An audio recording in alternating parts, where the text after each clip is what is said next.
Living alone, especially as you get older, is often painted as peaceful. You get to do what you want, when you want. No one to answer to, no noise, no interruptions. And yes, there's beauty in that. There's freedom, there's silence, there's space. But there's another side, a quieter side, one that people don't talk about until they're in it. Not just visiting, but truly living it. This isn't just my story. I've gathered voices from all over forums, support groups, conversations with strangers. What I'm about to share is a reflection of many lives. Not to scare you, not to pity you, but to tell the truth. Because you deserve to hear it. Let's begin. When you live alone, you are your own emergency contact. You are the backup plan. There's no one in the next room to hear you fall. No one to bring you soup when the flu knocks you off your feet. I read about a woman who started carrying her phone with her everywhere, even into the shower. She wasn't being paranoid. She was being prepared. Another man shared that he installed a small lockbox outside his house. He gave the code to 2 trusted friends. That way, if something ever happened, they could get in without breaking the door. It's not about living in fear. It's about living with peace of mind. Being alone doesn't mean being helpless. It means being wise, planning ahead, creating safety before you need it. But even with safety in place, there's something else that creeps in quietly. Loneliness. Even for introverts, even for those of us who enjoy solitude.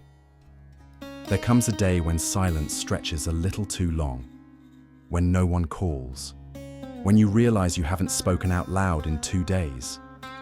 One man said he used to love being alone. Now he finds himself talking to the television, just to hear another voice. Another woman shared, "My cat doesn't talk, but he listens, and when I come home, he's there. That's enough for me." Loneliness doesn't always feel loud. Sometimes it's just a hollow, kind of quiet, a yearning for small talk, for someone to ask, "How was your day?" and actually want to hear the answer. And it doesn't help that things around the house keep breaking. The faucet starts leaking, the light bulb in the ceiling goes out, the lawn keeps growing, and suddenly, everything feels heavier. Everything takes longer. When you're young, you don't think twice about cleaning the gutters or climbing a ladder. But when you're older, you start asking yourself, is this the day I fall? Some people let things slide, not because they're lazy, but because they're tired and overwhelmed. You look at a broken fence and think, that can wait. And it does. And it waits. And it stays broken.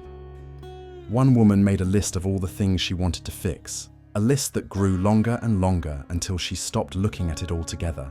If that's you, you're not alone. Sometimes the best gift you can give yourself is helpful. Hire someone, if you can. Ask a neighbor. Trade favors. Or even, and this is a big one, downsize. Less house means less burden and more peace. And in that smaller space, you might discover something precious, your daily routine. When you live alone, routine becomes sacred. Not because you're stuck, but because it grounds you. Give your day shape, gives your life rhythm. One woman told me she plays the same song every morning while she makes her eggs. She said, it fills the house with something, even if it's just music. A man I spoke with waters his garden at the same time every day. He said, it's not about the plants, it's about the purpose. And that's the thing. When no one is around to make plans with, your plans matter more. Morning coffee on the porch, evening walks, your favorite show at 8 p.m. sharp.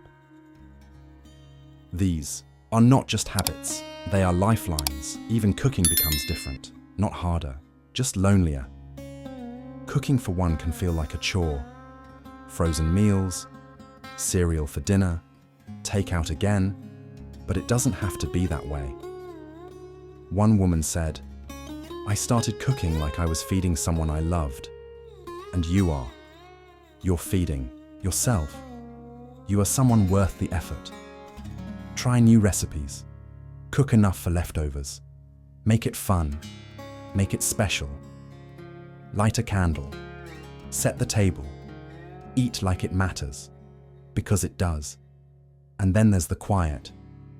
Oh, the quiet. Sometimes it soothes. Sometimes it swallows. In the evenings, when the sun slips down, the silence grows. No footsteps, no clinking dishes, no voices down the hall. Some find comfort in that. Others feel the weight of it. That's when people turn to the radio, to podcasts, to audiobooks and background TV. Just to remind themselves someone is out there. Someone is talking, even if they can't hear you back. But let me tell you, that silence can also be a gift. After a lifetime of noise, it becomes a space to think, to breathe, to remember, to dream. Still, you must move. Living alone makes it easy to sit too long, to stay too still. No one nudges you to walk. No one invites you to dance. A man told me, I didn't realize how stiff I'd become until I tried to tie my shoes. It happens slowly. A walk missed here, a stretch skipped there. Then one day, your body reminds you. Movement is medicine. You don't need a gym. You need a reason. Walk your dog. Stretch while the kettle boils. Dance in your kitchen. Water your plants. Even 10 minutes a day makes a difference. It lifts your spirits, clears your mind, and reminds you that you're still alive. Time changes. 2. Without another person's schedule, the days can blur. Monday becomes Thursday. Weeks slip by. One man told me, after my wife passed, I stopped knowing what day it was. It's easy to float when no one anchors you, but you can build your own anchors. Make Mondays grocery day. Clean the bathroom on Fridays. Cook a big breakfast on Sundays. Create rhythm. Create an occasion. Mark time in a way that means something to you. And then there's the stuff. When you live alone, your home becomes a museum. Every object has a story. That teacup, your mother's, that scarf, a gift from someone long gone. It's hard to let go. No one to argue with you, but no one to help either. One woman said, I kept everything because it was just me. Who was I hurting? But then she paused and asked, do I want someone else to sort through all of this when I'm gone? Decluttering becomes emotional. It's not about space, it's about memory. But letting go can feel like setting yourself free. One drawer at a time, one shelf, one photo. Keep what brings you joy. Release what no longer does. You are not your things, you are your stories, and those live in you.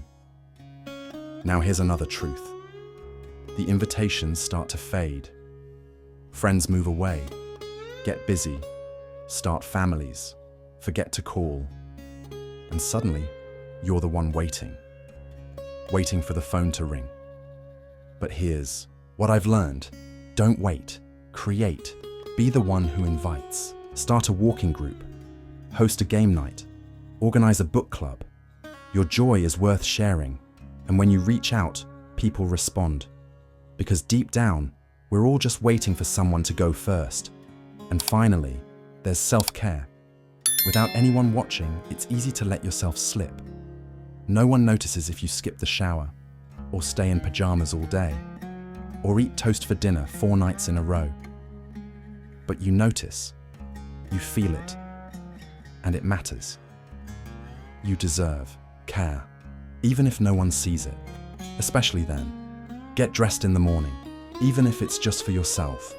Brush your hair, take your pills, make your bed, light that candle, play that music. Treat yourself like someone worth loving, because you are. Living alone in your older years is not always easy, but it is yours. You are the author now. You write the script.